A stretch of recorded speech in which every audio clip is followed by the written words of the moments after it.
ओम शांति। आज हम लोग 29 अक्टूबर 1970 की मुरली रिवाइज कर रहे हैं बाबा की। और आज की मुरली का अव्यक्त मुरली का जो हेडिंग है वो है दीपमाला का सच्चा रहस्य। बाबा कहते हैं कि दुनिया में लोग दीपमाला सेलिब्रेट करते हैं यानी मनाते हैं, और बाबा ने कहा कि बाबा एक एक दीपमाला को देख रहे हैं, है ना। बाबा कहते हैं जैसे एक सूत्र है, सपोज एक धागा है, तो उसमें क्या अपने आप को चमकती हुई ज्योत अनुभव करते हो? क्योंकि रावण ने तो हम सबका राज्य छीन ही लिया, हमारी रियल अंडरस्टैंडिंग को छीन लिया। तो उसकी वजह से हम स्वयं को प्रोफेशन, देह, संबंध के आधार पर डिसाइड करते रहे अपनी पर्सनालिटी। बाबा ने स्मृति दी, समझ दी कि रावण ने अपनी माया में क्या किया है, सबको उलझा के रख लिया है, अपनी वास्तविकता को भुला दिया है। और बाबा कहते हैं अब फिर से उसी वास्तविकता को इमर्ज करना है कि हमारा रियल फॉर्म आत्मिक स्वरूप है, वो शक्तिशाली स्वरूप है जिसके आधार पर ये प्रकृति हमारे आदेश को या हमारे प्यार को स्वीकार करती है। नेचर के साथ रिलेशनशिप है, इस बात की स्मृति आती है। पूरा समस्त संसार एक रुद्र धागे में पिरोया हुआ है। यहाँ किसी भी प्रकार के कंपटीशन, किसी भी प्रकार के वाद विवाद, डिबेट की कभी कोई आवश्यकता थी ही नहीं। एक रंगमंच था जिसमें हम सभी को अपना केवल पार्ट प्ले करना था, और रावण ने हमारी इन्हीं स्मृतियों को छीन लिया, सच्चाई से छीन लिया। बाबा उन्हीं स्मृतियों को जागरूक करते हैं, इसीलिए इसको यज्ञ कहा जाता है। बाबा कहते हैं कि दीपमाला के दिन विशेष क्या देखा जाता है दिवाली सेलिब्रेशन में?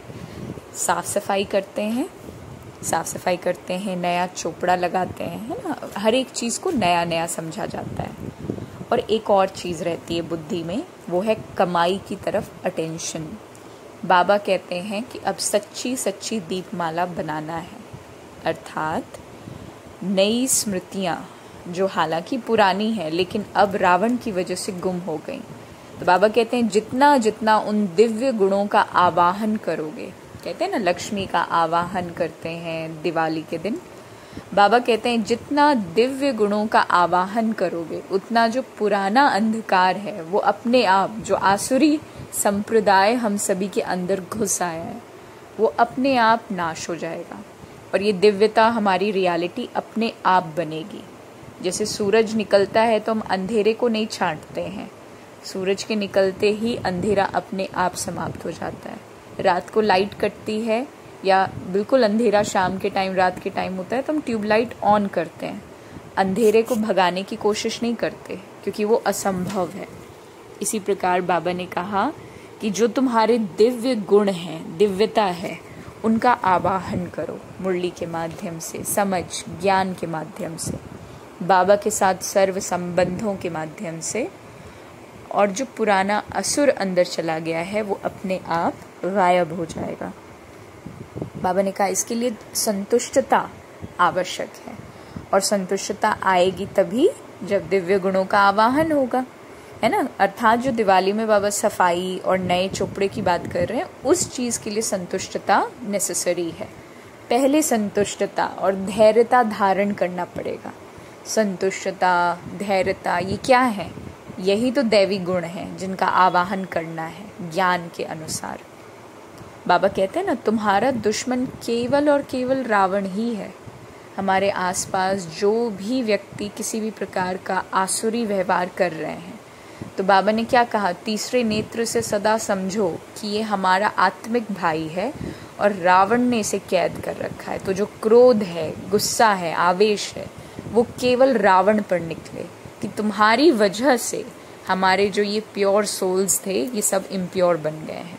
इसमें इनकी गलती नहीं, केवल तुम्हारी गलती है। तो क्रोध का जो पर्सपेक्टिव या एंगल इंसानों पर होता है, हमारे आत्मिक भाइयों पर होता है, वो शिफ्ट होकर के रावण पर हो जाएगा, है ना। तो बाबा ने कहा कि जो चीज़ बाप को प्रिय नहीं है, क्या वो बच्चों को भी प्रिय होनी चाहिए?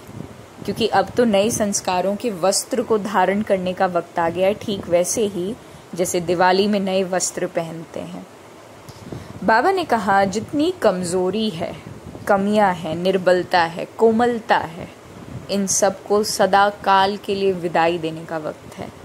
ऐसे नहीं करना है कि अल्पकाल के लिए विदा कर दिया और फिर आवाहन हो जाए, है ना। उसके लिए बाबा ने सदा बताया कि दृढ़ता चाहिए स्वयं में, ज्ञान में, परमात्मा में, ड्रामा में संपूर्ण निश्चय, और स्वयं में सबसे पहले अपनी वास्तविकता में निश्चय, अपनी शक्तियों में निश्चय।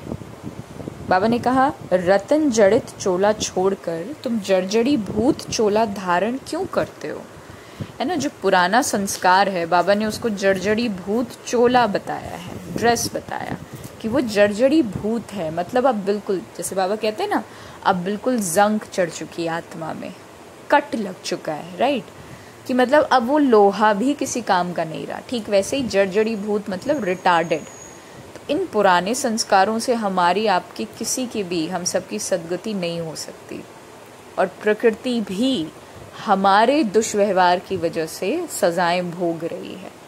तो परमात्मा का जो ये यज्ञ है, ये वास्तव में संपूर्ण ब्रह्मांड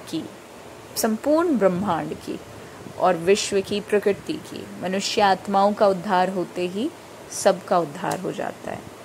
तो बाबा कहते हैं कभी इस बात में दयालु नहीं बनना कि चलो हम राजा नहीं बनेंगे, कोई और बन जाएगा। बाबा कहते हैं इस चीज में दयालु नहीं बनना, क्योंकि जितना जितना सतयुगी संस्कार इमर्ज होंगे, तो वो जो बात 5000 वर्ष पहले हुई थी, बाबा ने कहा वो कुछ ऐसा लगेगा मानो कल की ही बात है।